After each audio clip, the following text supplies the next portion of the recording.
Hi, Ted Slockbauer, 43 Thunderhead Place. I just want to clarify a statement you made before, Peter. Sure. Did you say that that there was an amendment made to the facilities plans for the sports complex? No, not this time. We discussed different things. But we Okay, I thought I said that I heard you say you presented it or sent it to the county as a... No, yes. As that's done in courtesy. January. Okay. It's a courtesy, same with the town officials. It's also a courtesy. They have no jurisdiction in the planning of this facility. Okay. All right. Ed, I have some clarification questions for you. I thought I heard at one of the earlier meetings that you said that the sports complex didn't need to be in the long-range facility plan because it's not used for education. Was that no? No. Okay. So it's not in the long-range facility plan. When do you plan on putting it in the long-range facility plan? I believe it's in there now. Is it? We have done this several times. You know, in terms of if the board goes back and looks, very often when we authorize projects, we also authorize the amendment to the long-range facility plan. And when was that amendment made? I don't know exactly. Roughly.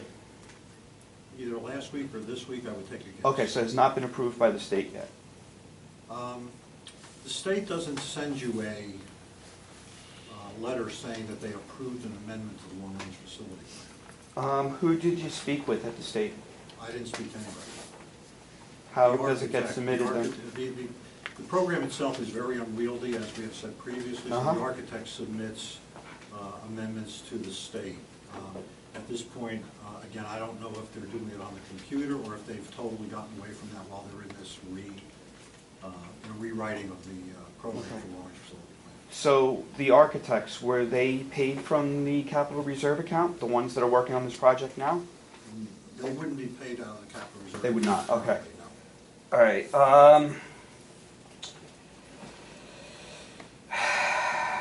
The digital signs that were installed on the front of the high school out on the street, the signs that were installed on the schools, on Rampo Ridge, JK, were those part of the long-range facility plan?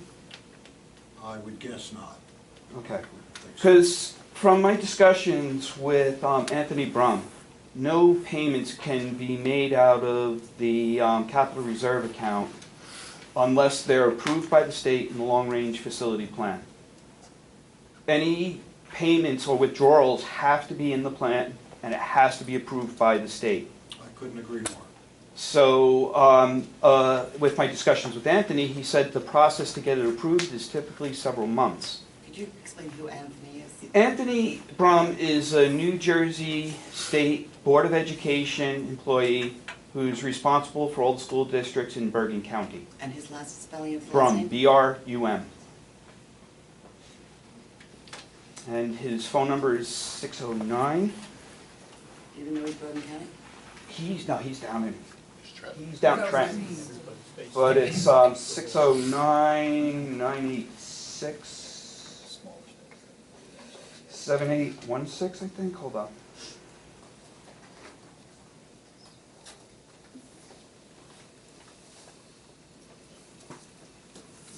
Where's my reminders? 609-986-7818. Do you have emails back and forth with him? Phone conversation. Phone, but nothing memorialized in writing? No, but I can get that if you like. But do you have any contemporary notes when you spoke with him? Oh, well, actually, if you want, I have the... I'm just saying via email, No, memorializing conversation. no, but if you want, if you need something, this is in your own documentation. So, District Board of Education or Board of School Estimate may at any time established by board resolution a capital reserve account, obviously you know that. A District Board of Education, and this is on 6A:23A-14.1 capital reserve account. A District Board of Education is prohibited from using funds in such capital reserve account for current expenses pursuant to NJSA 18A 22-8.2. Shall only use such funds for 1. To implement capital projects in the school district's long-range facility plan as pursuant to NJSA 18A 7G-4A and NJAC 6A:26-2. I don't believe that we are violating anything there Um, at this point. Well, as long as monies are not being taken out of the capital reserve account prior to having a project approved by the state, it can't just be in I think the long-range facilities plan, it has to be We approved. get, yeah, we. I'll Okay. tell you what I said, Peter, just to make sure that there's no misunderstanding. This has all been the rule of the land for at least a dozen years now. And Mhm. many of the times where we've done withdrawals, it's been after going through the proper procedures. It can vary from the type of project. So there are certain projects where the board has, I'll put it, more authority or more easily can move money. There are other projects where they have to go through other ways. So, but I can say with certainty as of now, certainly for. Okay, but he also stated that any modifications to facilities or properties must be in the long-range facility plan, which would include things like the signs, something as simple as that, even, or the patio that they did on the high school, even if it's done by other sources, it still needs to be in the plan. Thank you. So, and just one last point, Ed, I sent you a couple of emails. Excuse me. Just asking you where it is in the Excuse plan. me. If you can just respond to Excuse me, me. I'd appreciate it. Excuse me, but you have overextended the. Thank you, I appreciate it. You're welcome. Is there anybody else that has a question? Evelyn Slockbar, I'd like to find out if you spoke to Gary Montroy and if you'd be inviting him to one of the next Board of Ed meetings. No, I have not spoken with him. I respect him greatly. We will not be inviting him to a Board of Ed meeting. That's not the way we conduct the business at the Board of Ed meeting. Mr. Montroy Okay, has. according to the May I policies that finish I've my- read. May I finish, please? Thank you. Mr. Montroy has worked very closely with us on any number of different projects, I think 6 additions, an entire building. He knows the procedures that go on at the Board of Ed, and if the Facilities Committee feels that it would be the right thing to do, or Mr. Montroy, as I say, who I respect greatly, would like to come in, I'm sure that he would reach out to Mr. Gephardt. Okay, we also asked about having a community meeting. Maybe you can have a community meeting and have Gary Montroy address the community on the fire sprinkler issues. That's not what the Board of Education does. Okay, according to your policies, you were supposed to reach out to the community and talk to people who have experience to make informative decisions. So, Right now, the only thing this board has done is approve the employment of an architect to design a building. okay, That's what the we've done. fire sprinklers are in your long-range facility plan. They were listed in there in 2000 when the plan was created. There is $18 million in the long-range facility plan, which we've tried to figure out. You said that there were still 28 projects left. So if we have extra funds, those funds should be used to correct the fire sprinkler issue in the auditorium, because they have been in your long-range facility plan since 2000. I don't understand why you don't want to do it.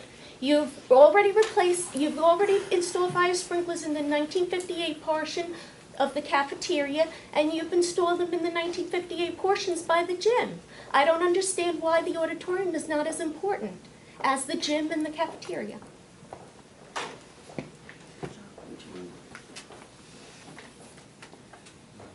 Okay. I really don't have an answer for that, truthfully.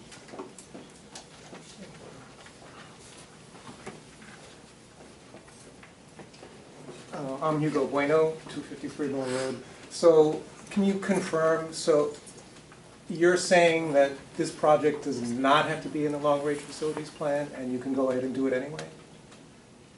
And that, as Evelyn said, there's 13 years of history on the long-range facilities plan. There's probably, I mean, I don't know, I have to look further, but this facility, this athletic facility trumps all. It needs to be done first, and you're focusing on this. And again, I repeat, why are we not focusing on stuff that's been on the agenda for more than a decade? What's the importance of this that trumps all? It's not a case of we're focusing on this and not the other things. This past summer, and I've said this before, but you're new to the meeting, we put a new roof on Rampo Ridge. We repaired boilers throughout the district, did our asbestos abatements we do every summer. So the projects have been ongoing. The auditorium and its sprinkler system, it is not a dangerous situation. When the auditorium was built, the codes did not require sprinkler systems within that room. And if we were to go do major work in that auditorium, yes, we'd be required to also address the bringing it up to code. But we don't have any major projects going on in that auditorium. Seat replacements, I think, and as mentioned, other meetings, maybe 10 or 12 seats or rows a year we replace.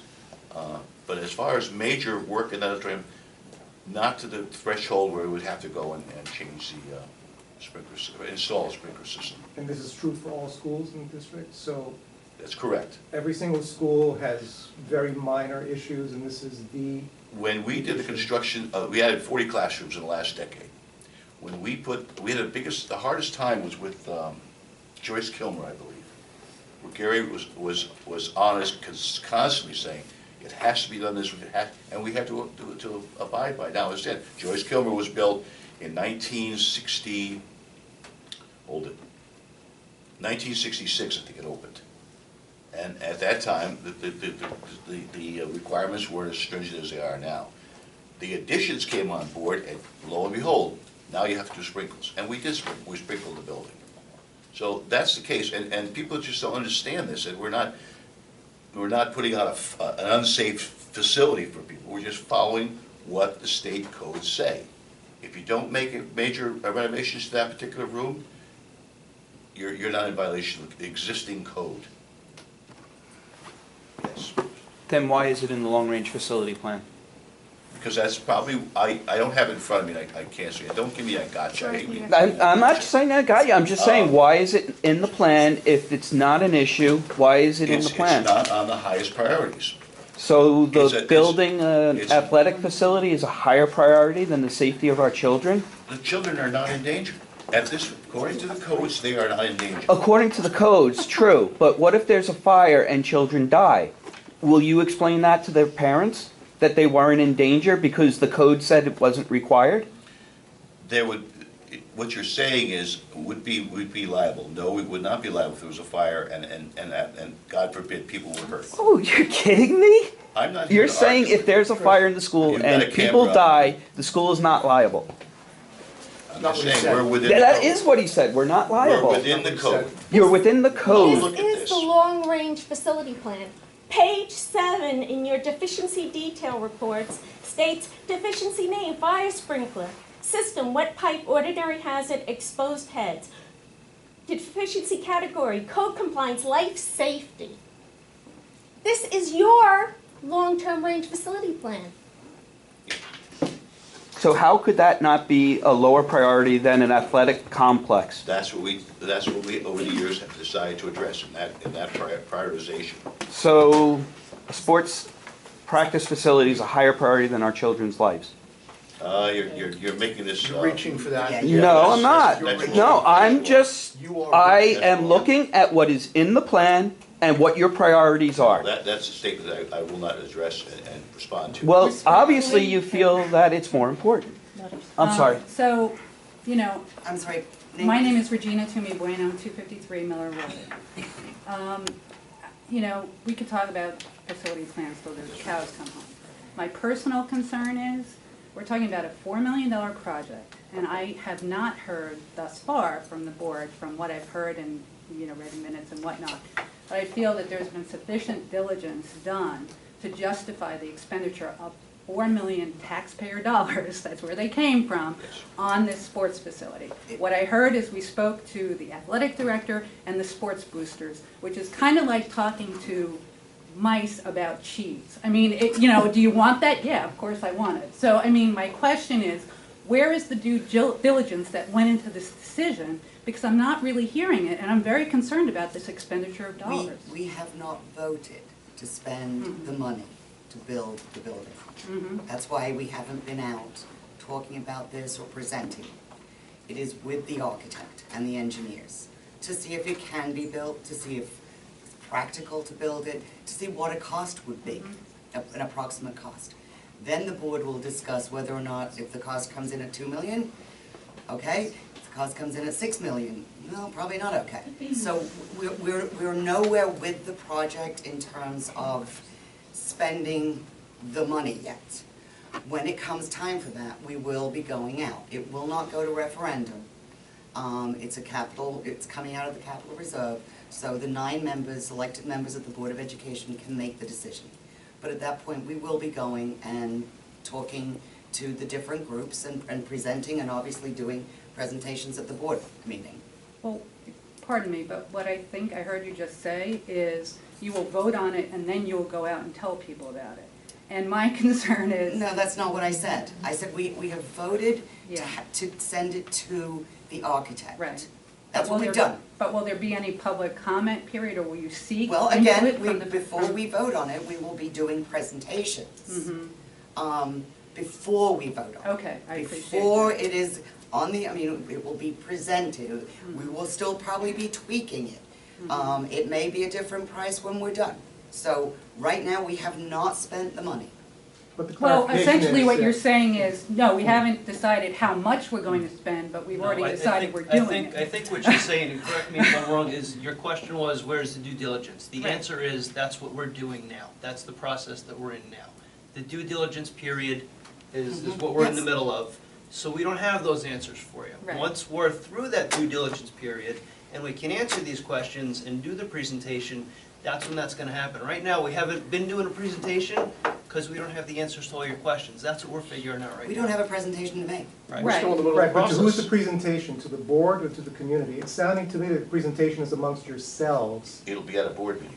Right, so it's not really the input from citizens of the town. It's purely the bubble of the board deciding whether they're gonna spend 2 or 4 or 3 whatever. or 10 or Right. whatever. We will be the ones voting on it. The 9 of us will be the ones voting on it. That's clear then.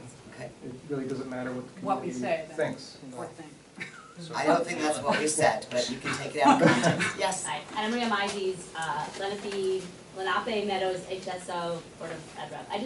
I thought, Peter, I'm sorry, I pronounced your last name. It's all right. Well, Peter.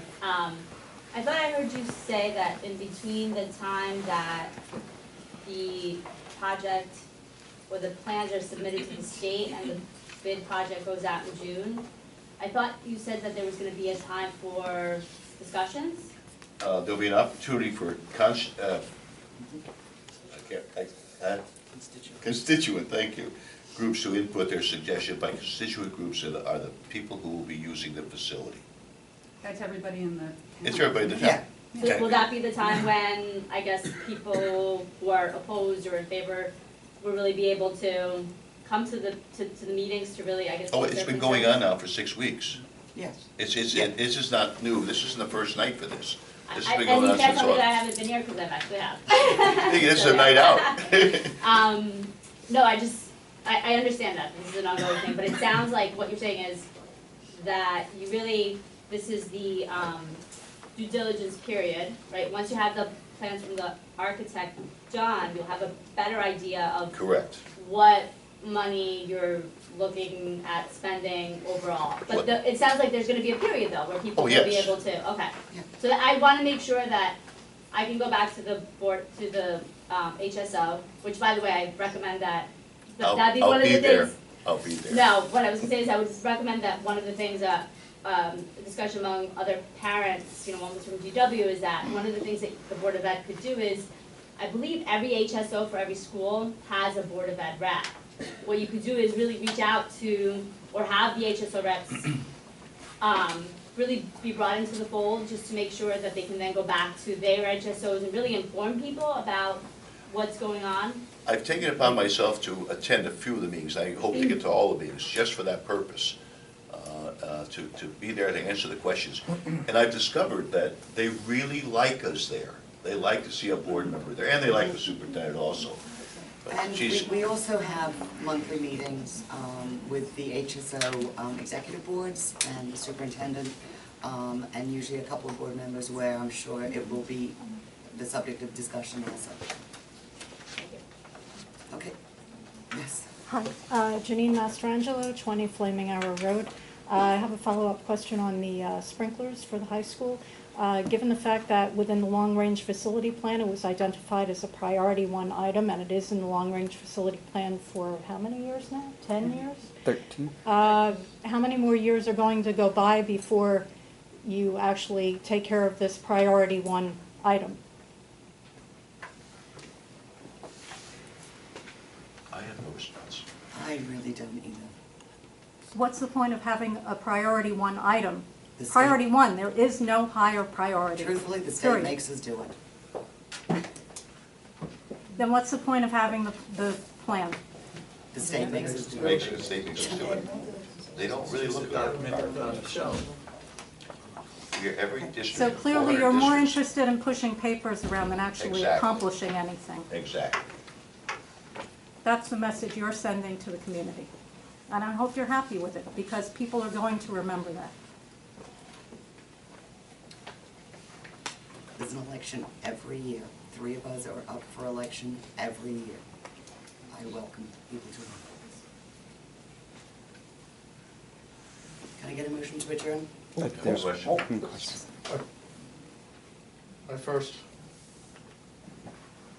Oh, you made a motion. I'm sorry, yeah, I first. last question. Yep, John Delina, 22 Mohawk Trail. You mentioned last meeting about it's switchgear that powers the school district. Yes. I think you said it was at the end of the road. You And mentioned, I'm gonna let you take the question over to Ed. who knows more about it? Ed does. Ask the question of Ed. Was it- Listen to Dula. I remember $990,000 price tag, Close enough. okay. What condition is that switchgear in? We were alerted by Rockland Electric when there was another problem, that it was something we needed to take a good look at. In the planning for it,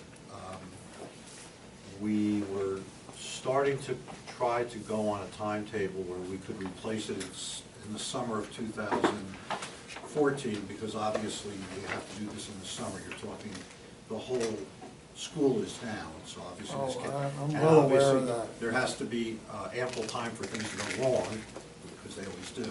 Right. And then what happened was the state, at the end of May, announced that they found what's called ROD grants, regular operating district grants. They found $425 million, and they said, school districts, if you want to apply for it, you can. You got 1 month. So what we opted to do was start the process going to apply for a grant where the state would pick up approximately 25% of the cost of this project, along with other projects. At the same time, we contracted with an engineer to evaluate the current switch. What Rockland made clear is that we're not telling you this is going to stop working tomorrow. We're not telling you it's going to stop working in 10 years. We're telling you, this is something that you need to address. The engineer confirmed that, saying there was no reason to think that in the next year that this would be a problem. There was no reason. So rather than lose the approximate, we're hoping that, we still don't know if we got the grant or not. No one in the state knows that yet. Rather than lose the approximately $200,000 to $300,000, somewhere like $250,000, we thought that we would apply, because you can't start the work and then say to the state, oh, would you pick up part of the tab? Right. So, so that's the status, and again, we made sure that at least as best as we could do due diligence on a piece of equipment that, just like a car, might last another 50,000 miles, it may not. We wanted to make sure that we weren't saving money and in the long run having a problem. Right. Last question. Is it my understanding that you don't have a min-max dollar set for the facility that we've been all griping about? That is correct. That is a correct statement. Yep, Thank you. you're welcome. Sorry that I chimed in before I spoke out of line, It's and okay. apologize for that. John, your motion to adjourn? John, Ebenetti, and Doug. All in favor? Aye.